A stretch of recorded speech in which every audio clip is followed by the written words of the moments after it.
Fala pessoal, tudo certo? Tudo bem? Estamos aqui mais uma vez voltado aí à revisão do teu concurso do Tribunal de Justiça do Estado de Alagoas. E vamos tratar aqui de alguns pontos relacionados aos atos de comunicação processual.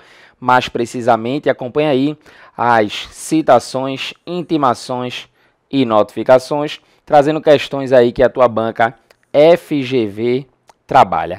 E aí a gente vai analisar aqueles atos processuais e aí de maneira bem tranquila, bem rápida aí aqueles pontos. Você está aí na sua última semana aí para sua prova, aquele ponto da forma, do tempo, do lugar, como é que acontece essa comunicação. E aí veja só o que é que a gente precisa saber.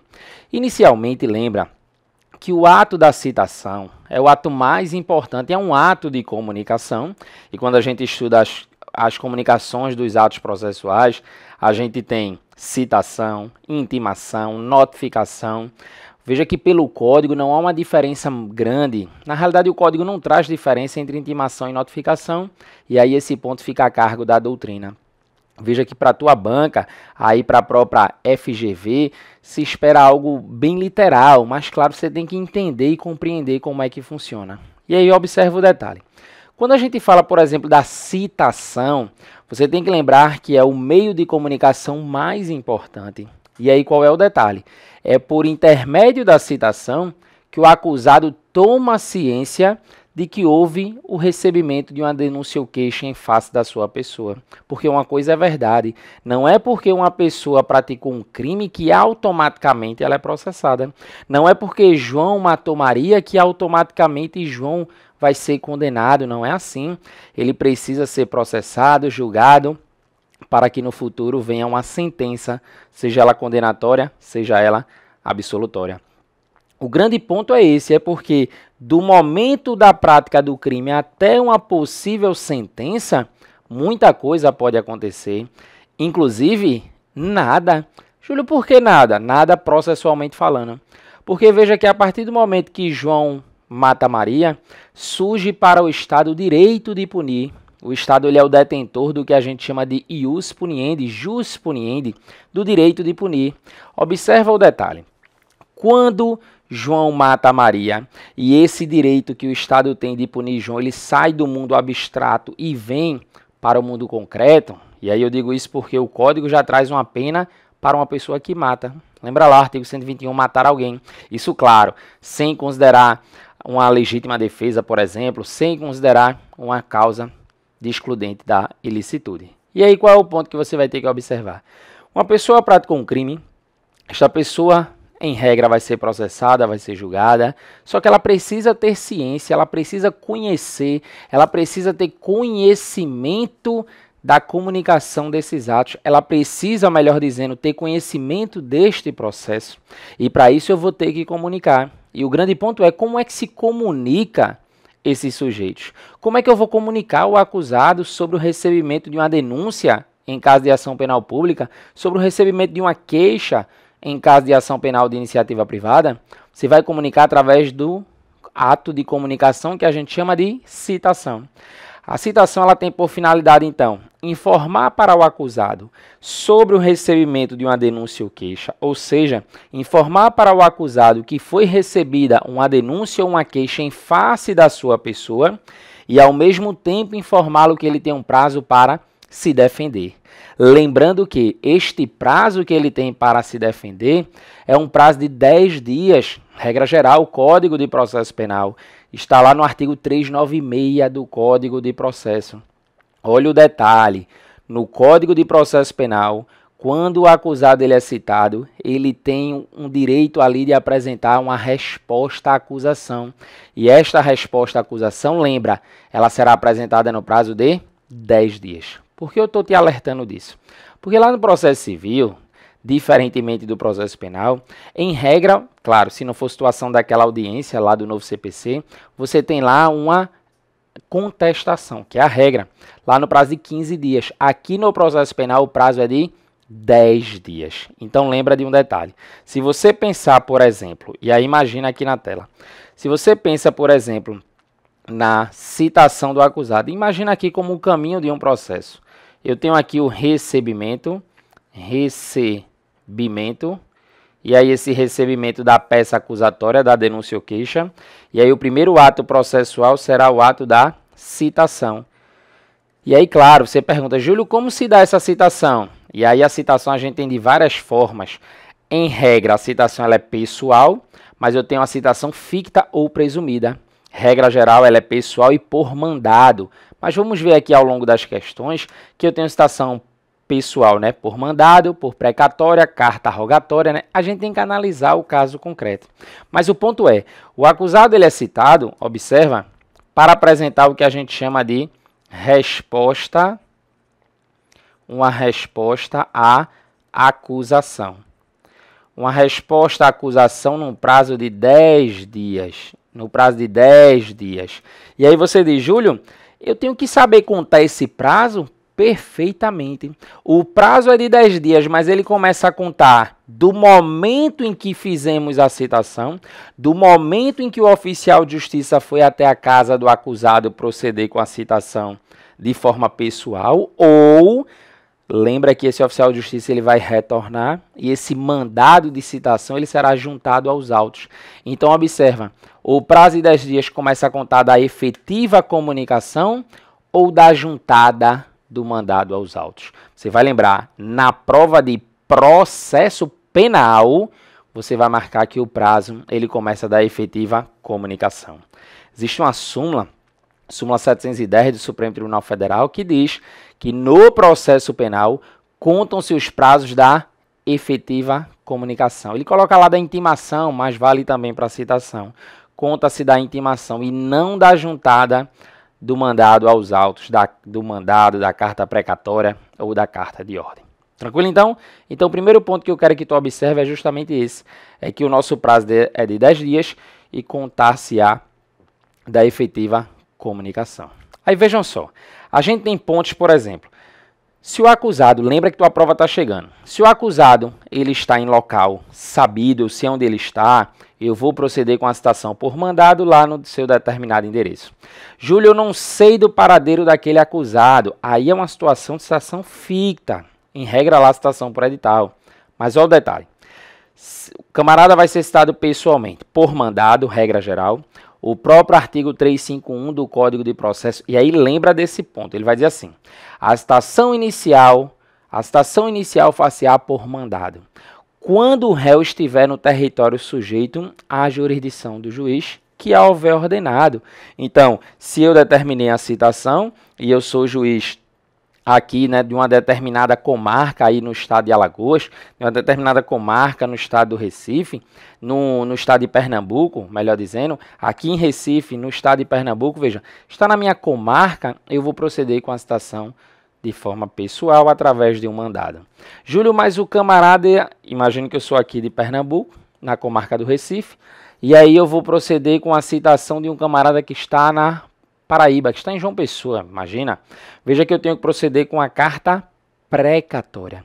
Estando em comarcas distintas, vamos proceder com a citação por carta precatória. Se está na mesma comarca, sujeito à mesma jurisdição do juiz que houver ordenado, citação por mandado. Comarca distinta, precatória. Citação por precatória. Júlio, mas imagina que o camarada ele está em outro país. Aí fica atento. Se você sabe onde o acusado está, se você sabe, ele está, por exemplo, numa determinada cidade lá na Alemanha. Por que eu estou dizendo que você sabe onde ele está? Porque se você diz assim, Júlio, ele não está na minha comarca, ele está fora do país, mas eu não sei onde ele está, paradeiro incerto, se eu não sei onde ele está, você vai lembrar que a citação é por edital. Mas se eu sei aonde ele está em um determinado país, a citação dele será mediante carta rogatória. Lembra desse detalhe. O próprio artigo 368 do Código de Processo, ele vai dizer para a gente que, estando o acusado no estrangeiro, lembra, decora, em lugar sabido. Lembra que ele vai te dizer, será citado mediante carta rogatória. Aí lembra desse detalhe, se tu tiver um código, grifa, suspendendo-se o prazo de prescrição até o seu efetivo cumprimento. Beleza? Regra geral. Citação em alegações estrangeiras, lembra ainda, também será por rogatória. Júlio, o que é uma alegação estrangeira? Consulados, lembra lá, embaixadas, são alegações estrangeiras. Tranquilo, pessoal. não se assuste. Lembra ainda de um grande ponto. A citação do preso é sempre pessoal. Quando a questão chega assim, está lá no próprio artigo 366A1, né, do Código de Processo, ou melhor, 360. Se o réu estiver preso, será citado pessoalmente. A Lei 10.792, lembra lá de 2003, alterou esse artigo 360. E aí você vai lembrar que hoje a regra geral é que o preso ele é citado pessoalmente. Se aprova a pergunta do funcionário público, ele é citado pessoalmente, mas eu tenho que notificar também o chefe da sua repartição. E lembra que a citação do militar é por intermédio, lembra lá do chefe do respectivo serviço. Lembra lá, a citação do militar dá-se-á por intermédio do chefe do respectivo serviço. Ainda quanto à citação, que a gente já vai para as questões, é bem rápida a revisão. Lembra que na citação ficta, também chamada de citação presumida, nós temos a citação por edital, que é a regra, né? Citação por edital. Lembra lá, prazo de 15 dias, citação por edital no processo penal. Se o réu não for encontrado, será citado por edital no prazo de 15 dias. Aí lembra, né? O edital fica lá fixado na porta do fórum. Lembra lá que normalmente ninguém lê edital. Aí vem aquela questão, aquela peculiaridade. Júlio, eu citei o cara por edital. Ele não compareceu e ele nem constituiu advogado. Diga-se de passagem, é a regra. Normalmente, lembra lá, o acusado não comparece nem constitui advogado.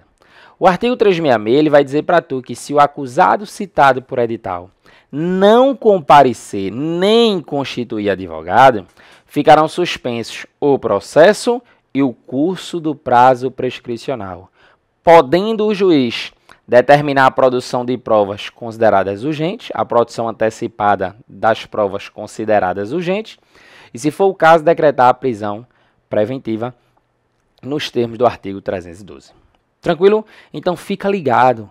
Júlio, aquela outra citação, que é a citação por hora certa. Citação por hora certa é uma espécie de citação ficta, é verdade. É uma espécie de citação presumida, é verdade. Mas aí você vai lembrar desse ponto muito importante. A citação por hora certa, ela é uma espécie de citação presumida, mas ela tem efeito de citação pessoal. Lembra, a citação por hora certa, ela é uma espécie de citação ficta, presumida, mas os efeitos são de citação pessoal. E aí você diz, Júlio, por quê? Porque o próprio Código, em seu artigo 362, parágrafo único, Código de Processo Penal, ele diz que, completada a citação com hora certa, se o acusado não comparecer, ser-lhe-á nomeado um defensor. Lembra lá, um defensor dativo. E por que eu digo que os efeitos são de citação pessoal? Porque na citação pessoal, na citação por mandado, que é a regra geral, se o acusado não comparece, o processo segue. É o efeito da revelia no processo penal. Lembra, no processo penal a gente não tem aqueles efeitos da revelia do processo civil, de confissão ficta, por exemplo, coisa do tipo. Mas lembra que se ele não comparecer, o processo vai seguir normalmente. O próprio artigo 367 do CPP diz assim: o processo seguirá sem a presença, do acusado, que citado ou intimado pessoalmente para qualquer ato. Se tu tiver um código aí, grifa essa parte, diz assim, ó, para qualquer ato. Deixar de comparecer sem motivo justificado, ou no caso de mudança de residência, não comunicar o novo endereço ao juízo. Tranquilo, então? Então fica atento aí a esses pontos, a essas características. Beleza? Vamos na tela, vamos aí a uma questão bem rapidinho. E aí, atenção, né?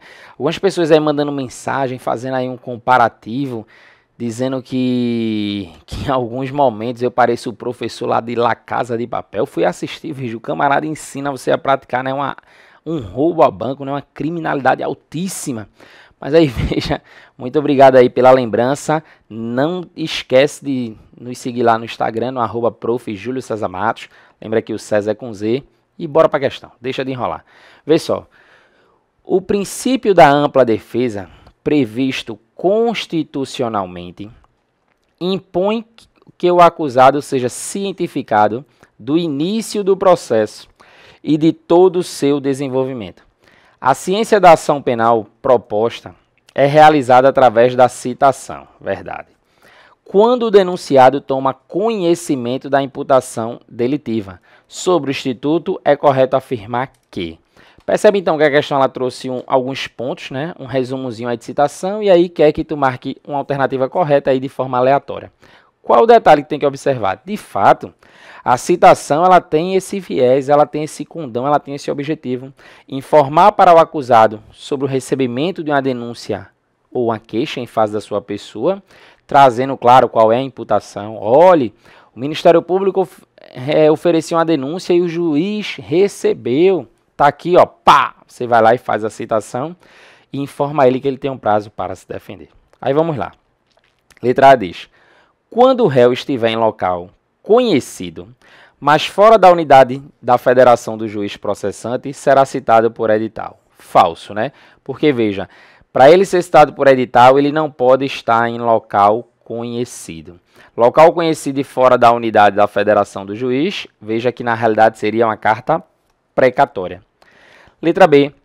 O edital de citação poderá indicar os sinais característicos, residência e profissão do denunciado, ainda que não seja conhecido o seu nome. Veja, é verdade, e aí eu trouxe a questão justamente para complementar os pontos em que a gente precisa, claro, conhecer. Veja que o próprio dispositivo, e aí você vai assinalar a letra B e vai anotar aí um artigo, que é o artigo 352 do CPP. O artigo 352, ele vai trazer a seguinte informação. O mandato de citação indicará. Aí lembra que vem o nome do juiz, o nome do querelante nas ações iniciadas por queixa, o nome do réu, ou se for desconhecido, seus sinais característicos que a questão trouxe. A residência do réu, se for conhecida, lembra lá. Ele ainda diz o fim para que é feita a citação, o juízo e o lugar, o dia, a hora que o réu deverá comparecer, e a subscrição do escrivão e a rúbrica do juiz. Essas informações elencadas no artigo 352 a gente chama de requisitos intrínsecos. Não esquece de fazer uma leitura do artigo 357, que traz para a gente os requisitos extrínsecos. 352, requisitos intrínsecos, 357, requisitos extrínsecos. Lembra disso. Tranquilo? Coloca na tela.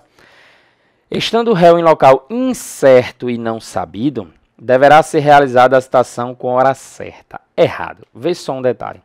Na hora da prova, chegou na prova e tu diz assim, Júlio, quando é que eu vou marcar a citação com hora certa? Você vai marcar sempre que tiver a expressão, a frasezinha assim, ó. O acusado está se ocultando. Júlio, a questão diz assim, o acusado está se ocultando. E aí o oficial de justiça foi lá, né, por uma, duas, o CPC, né, o processo penal, ele se remete ao Código de Processo Civil, diz que hoje são 2 tentativas. Então, o camarada foi lá 2 vezes e não conseguiu encontrar. Ele certificou, ele percebeu que o acusado, na verdade, está se escondendo, se ocultando para não ser citado. O que é que a gente deve fazer? Proceder com a citação com hora certa. Diz ainda, o Código de Processo Penal não admite o instituto da citação com hora certa, errado também. A verdade é que o Código de Processo Penal ele não diz como isso vai ocorrer, mas ele regulamenta assim. O artigo 362, desde 2008, isso é uma novidade para a gente. Antigamente, quando o acusado se ocultava, se escondia, ele era citado por edital com prazo de 5 dias. Isso acabou. Hoje, se eu não sei onde ele está, prazo de 15 dias lá no edital. Se eu verifico que ele está se ocultando para não ser citado, citação com hora certa. Beleza? Se o acusado citado por edital não comparecer e nem constituir advogado, o processo ficará suspenso, em que pese o prazo prescricional continue a correr. Errado. A gente viu, inclusive, né, que o próprio artigo 366 diz que suspende o processo, suspende prescrição. Só em situações excepcionais, como, por exemplo, lá na lei de lavagem de dinheiro, que realmente, né, a gente tem aí algumas exceções. Tranquilo? Coloca na tela, olha o detalhe. Marcos, portador de maus antecedentes, foi denunciado pela prática do crime de receptação, cometido em 6 de janeiro de 2015. Considerando a pena cominada ao delito, o juiz concedeu a liberdade provisória ao agente, permitindo que ele respondesse ao processo em liberdade. Ocorre que no dia 19 de 1 de 2015, Marcos novamente foi preso. Então, vê, o cara está preso em flagrante pela prática de um crime de roubo na mesma cidade, sendo tal prisão devidamente convertida em preventiva. Veja só o detalhe. Marcos tinha praticado, né, um crime de receptação. Foi denunciado pelo crime lá de receptação. Só que, considerando a pena cominada ao delito, o juiz concedeu a liberdade provisória. Ele praticou a receptação, estava respondendo o processo em liberdade. Ocorre que, como você anotou aí, no dia 19 de janeiro, Marcos comete novamente um crime. Marcos foi preso em flagrante pela prática do crime de roubo. Aí veio o ponto. Ele cometeu o crime e foi preso. Logo, não teve ainda, né, denúncia, ainda vai ter uma ação. E a grande preocupação é essa. Quando o MP, crime de roubo, ação pública, quando o MP foi oferecer essa denúncia, veja que neste caso a gente está lidando com o réu preso, o acusado preso. Esse camarada, imagina, o juiz recebeu a denúncia e ele vai ter que ser citado. Ele vai ser citado como? Se ele está preso, pessoalmente. Mas vamos ver se é isso que a questão quer. Aí ele diz, ó, preso em flagrante pela prática de crime de roubo na mesma cidade, sendo tal prisão devidamente convertida em preventiva. No dia 22 de janeiro, determinou o juiz, nos autos da ação penal, pela prática do crime de receptação. Olha, agora é que houve o recebimento, né, da ação do crime de receptação, determinou então a citação de Marcos para apresentar a resposta à acusação. Se ele está dizendo aqui, ó, que Marcos está preso, foi convertido aqui em prisão preventiva, a gente já sabe que a citação de Marcos ela é pessoal. Então veja que aqui, ó, precatória não, edital não e aqui edital não. Veja que a gente só tem a letra A, pessoal, e a letra B. Ou melhor, letra D. Aí tem muito aluno que diz assim, caramba, eu risquei logo 3 alternativas, tem alguma coisa errada. Não tem. Seja prático. Vamos lá. Letra A diz, pessoal, pois o réu se encontra preso no momento da realização do ato de citação, aqui no caso, verdadeiro. Letra A já é o nosso gabarito, A de aprovação aí no TJ, né, de Alagoas. Sucesso aí para vocês. Letra D diz ainda, pessoal, pois o crime é de ação pública, diferente, não tem nada a ver isso aqui, diferente do que ocorreria se fosse ação privada, não tem nada a ver, né, se a ação é pública, se a ação é privada. Veja que o que importa, claro, é a espécie de citação e não a espécie de ação penal. Se ele está preso, vai ser de forma pessoal. Beleza? Mais uma. O processo penal seguirá sem a presença do acusado que citado ou intimado. Opa! A gente viu o artigo 367 e aí observa. Coloca aí para vocês o 367.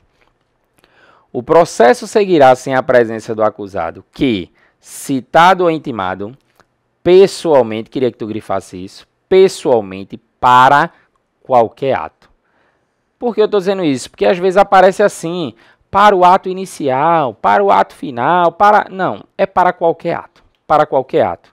Deixar de comparecer sem motivo justificado, ou no caso de mudança de residência, não comunicar o novo endereço ao juízo. E aí veja, o processo penal seguirá sem a presença do acusado, que citado ou intimado, você já sabe que é pessoalmente. Então, por publicação não, então fica aqui, ó, pessoalmente. Para qualquer ato, certo? Para qualquer ato, para o ato inicial, aqui está errado. Deixar de comparecer, opa, com motivo justificado? Não, sem motivo. Deixar de comparecer, sem motivo justificado. Letra C já é o nosso gabarito. Veja então, né, que é bem tranquilo aí.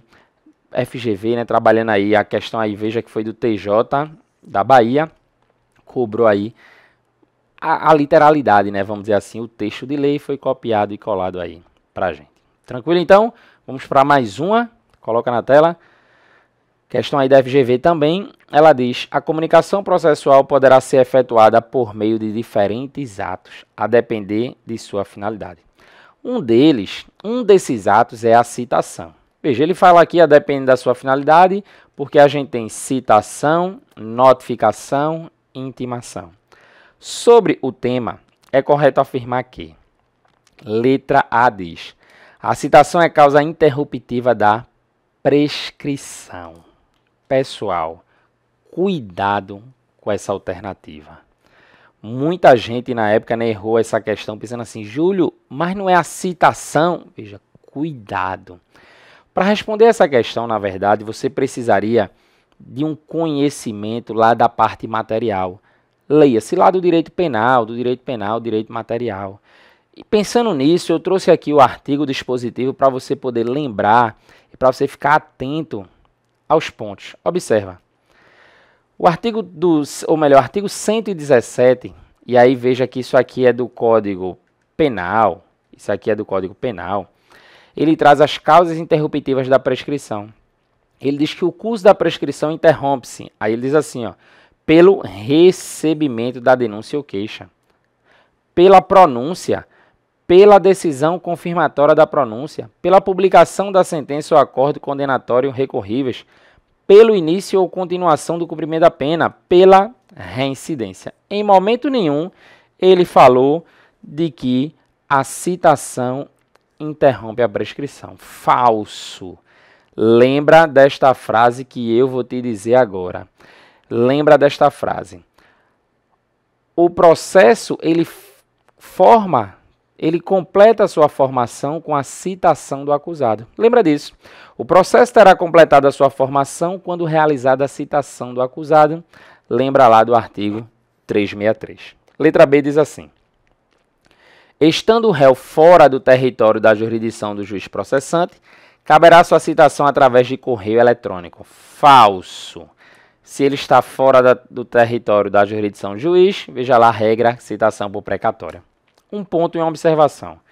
A própria lei do processo eletrônico, ela destaca lá em seu artigo 6º uma proibição à citação, às comunicações por meio eletrônico no processo penal. Não faz citação por meio eletrônico na seara criminal.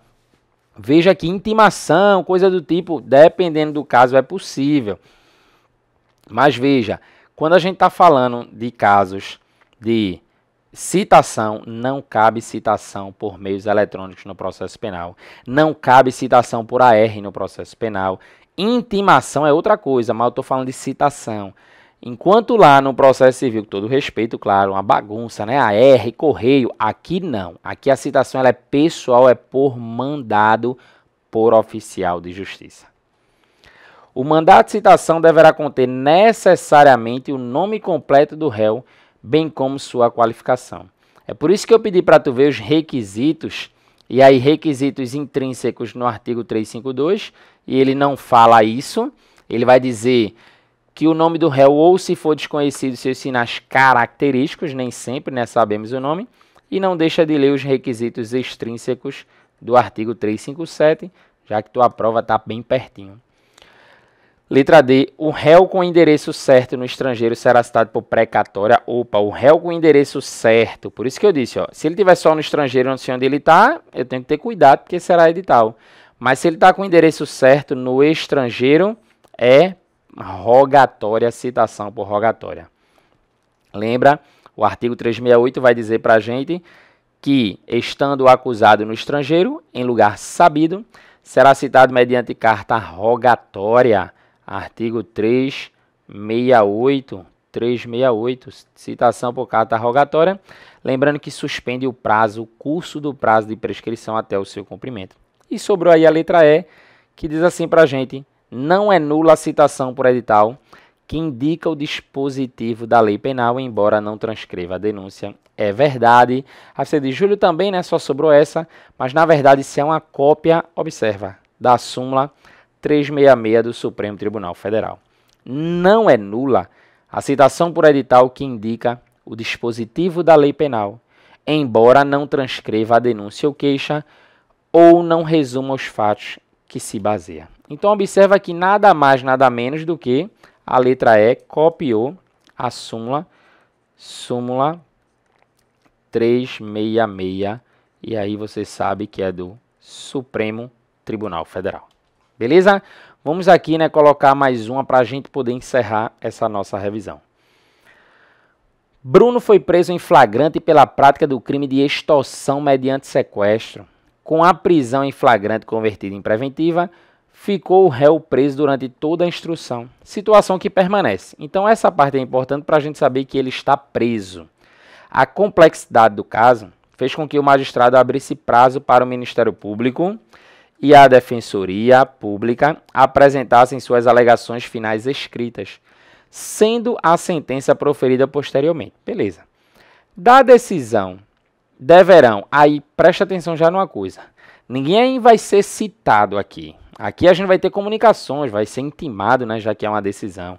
Eu estou te dizendo isso para tu não ficar botando na cabeça, eita, como é que agora eu vou citar? Não, não vai citar, até porque o processo, além de já ter sido iniciado, já está na sentença, já que houve aí a decisão. Aí ele diz, da decisão deverão ser Bruno, que está preso, o defensor público e o Ministério Público intimados respectivamente. Veja, acredite, o preso é sempre pessoal. Bruno, pessoal. Então lembra aqui, ó, que Bruno é pessoal. O defensor público, a jurisprudência traz para a gente, né, que também é pessoal. E o Ministério Público também é pessoal. Então veja que só resta a gente marcar aqui, ó, letra A, pessoalmente todos. Júlio, onde é que eu vou encontrar isso? Porque tu disse que a FGV ela trabalha com uma literalidade, é verdade. Trabalha lá com texto de súmula, é verdade. Mas nesse ponto específico, eu queria que tu desse uma lidinha nesse nosso último tópico aqui para a gente finalizar o vídeo, que é relevante. Vê só. O artigo 370 do Código de Processo Penal, ele estabelece as regras para a ciência de atos de comunicação, né? As regras para a ciência de atos ao Ministério Público, ao defensor, do réu e ao advogado querelante e do assistente de acusação, que em linhas gerais consiste na seguinte normatização. Isso que está aqui nada mais é o próprio artigo 370. Só que aí eu organizei aqui para facilitar a tua vida no seguinte ponto. O Ministério Público e o defensor nomeado pelo juiz. Defensor nomeado é o mesmo que defensor dativo. E aí você acrescenta, coloca aqui, ó, você acrescenta o defensor público. Defensor, coloca aí no teu material, defensor público. Que aí a jurisprudência é tranquila nesse ponto, já que a lei não fala. Ministério Público, defensor nomeado pelo juiz, que é o mesmo que defensor dativo, e o defensor público, todos eles têm ciência de forma pessoal, é pessoalmente. Já o defensor constituído pelo réu, o advogado querelante e do assistente de acusação, eles têm ciência mediante publicação no órgão incumbido da publicidade dos atos judiciais na comarca. Tranquilo? Então fica atento a isso, fica ligado. E aí, claro, se você está assistindo esse vídeo aí às vésperas da tua prova aí do TJ de Alagoas, eu te desejo muito sucesso, um forte abraço, não deixa de assistir aí, né, outros vídeos que a gente tem aí de outros assuntos relevantes. Um forte abraço, sucesso, nos segue lá nas redes sociais e até a próxima.